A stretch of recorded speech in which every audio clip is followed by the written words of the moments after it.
Yeah, it was a tough game for us. Obviously, we switched formation tonight, which we haven't done all season, to a 4-1-4-1, and tried to use that one as a little bit of a safety valve for us, and to pick up some air coming into the holes and picking up their wide players coming into the holes, and it was difficult.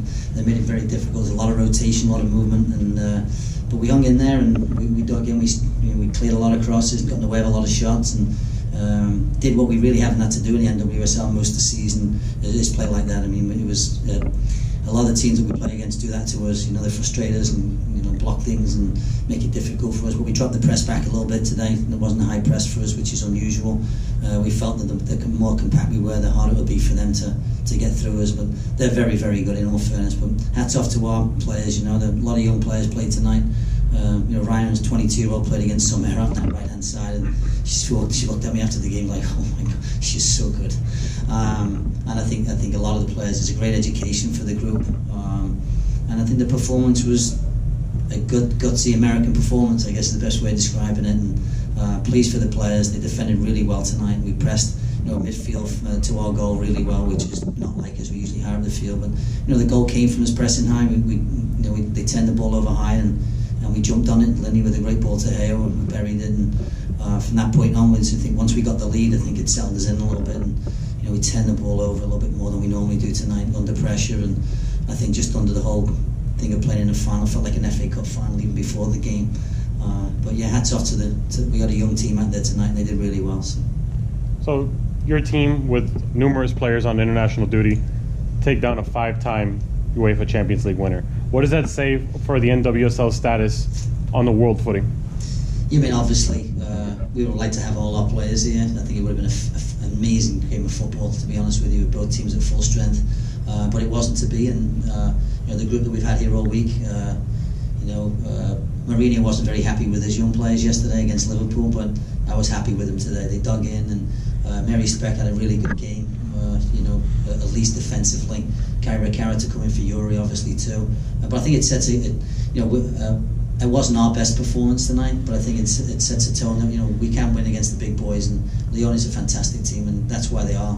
They've won so many Champions Leagues, and sometimes when you watch on TV, it's not quite the same at the field level when you see them live and you see them moving and getting on the ball, and we're just trying to get there, and our press is late, and we're just so technical to get out of it, whereas in the NWSL maybe we would get there, But it really is a good experience for our players to realise what Europe's like. I'd like to go to Europe and play in Europe under those conditions as well, and take our full lineup and go play Lyon and PSG and teams like this, because I think it's great for the sport of women to grow it, and hopefully there'll be more teams here next year, and I'm sure Lyon are dying to get back at us already. I could tell at the end of the game I think they wanted another 20 minutes. Another 20 minutes I don't think we'd have survived, but Kelly Kurtz, who played centre back, she was a walk-on, and kids just turned 23, and the right back was 22, and they just got in and out today, and they did simple things well and defended well.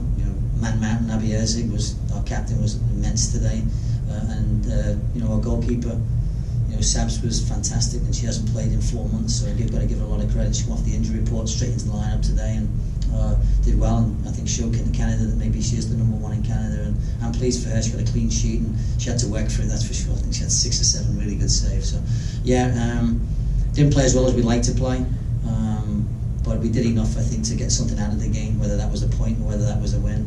But to be the first ICC champions, it's hats off to the girls that did well tonight. I'm Michelle Coughlin from the Miami Herald. Can you talk about Heather O'Reilly's performance and just what she means to the team? She's 33 years old, and to be out there and doing what she's still doing. Yeah, she just goes, Paul, I'm really sorry. She didn't think she played that well, but I think she adds so much to us, and she came in late, and having all these players away, I think, if we hadn't got Jaylene back and hadn't had Heather, I think we'd have been in trouble tonight. And she come in and scored the goal, and I think more than that was, I think, just settling the players down in the locker room before the game. And there's a lot of anxious faces when I walked in the locker room, and a lot of talking going on about, we got to do this, we got to do, you got to watch that, you got to watch that. And I think she settled everyone down, and she's been around the block a few times, and having that experience was good for us tonight. And, we put her a little bit higher tonight. We brought Ryan in underneath, and I think she spent a lot of the first half trying to help Ryan out and talking Ryan through it, and that's how you learn, and that's how you get better. And I think Ryan played at TCU, so I'm sure all those people at TCU will be very happy for her. But yeah, Heather's good for us, and we're happy to have her. Gives us more experience, and obviously she's got a lot of tools. We had to play in a different position again tonight because of the formation we played, so I don't think it's her best position, but she climatized pretty well and gave us a good hour before we had to pull her, and get some fresh legs in. Dave Rousseau, the Miami Dolphins. You talked about the Intl already, bringing her in without much time on her belt. But what did she do right tonight? It looked like her communication was there. I mean, allowing her to get the saves and stops that she needed. But talk about the importance of her being out there, especially with the time off. Yeah, I think the one thing about two goalies is they're both very different. One's more of a calm, influential, communicative, great feet. Sabs is a shot blocker, so we played the shot blocker tonight because we thought we'd get a lot of shots, to be perfectly honest with you. We thought they'd have a lot of shots, and that's why we played the shot blocker, and Sabs is the shot blocker. But she was more than that tonight. I thought she was well organised. Her feet were very good tonight. There's a couple of balls played back short that she dealt with. I think other than one time when she came out and got caught fishing, other than that, she was almost impeccable, I think the save early on was good, low down to her left, and she pulled it in. I think that scooped under her. It could have been a different night, but I'm glad for her because she's worked her tail off to get herself back fit, and obviously she wants to play in the World Cup next summer with Canada, so that's the next step for her. But it's good to have two great goalkeepers, and pleased that both of them got to play this weekend.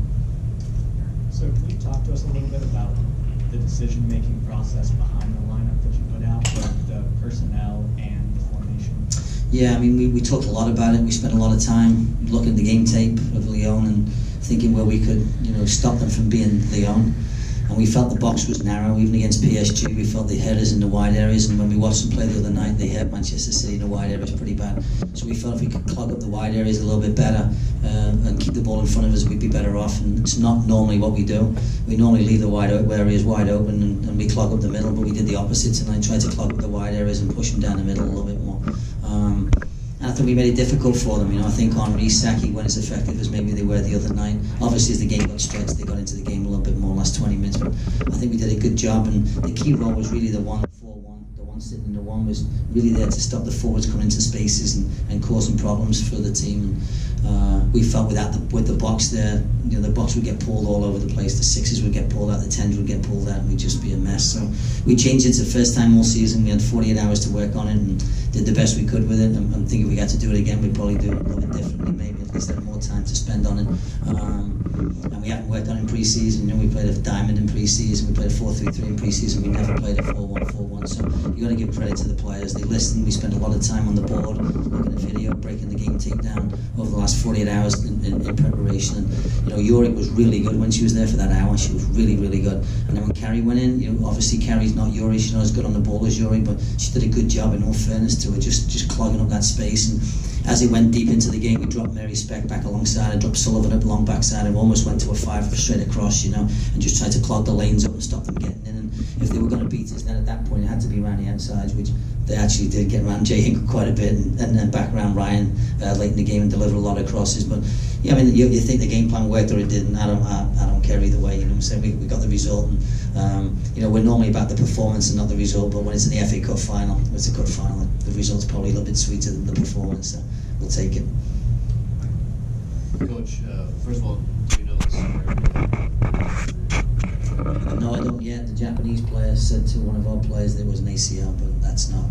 That's the Japanese player from the other team, Saki's talking, so I don't know if that's true. But she said it was the same kind of feeling as it was in Chicago last year when she did it, almost in the same area of the field and almost the same thing without contact, So it's disappointing for her. It's the same leg too. So fingers crossed it's something different, but I don't have. And secondly, I got one news that got played, and I think the players probably felt that it seemed kind of serious. How do you kind of rally and get back on your horse? Yeah, I mean that's the hard part,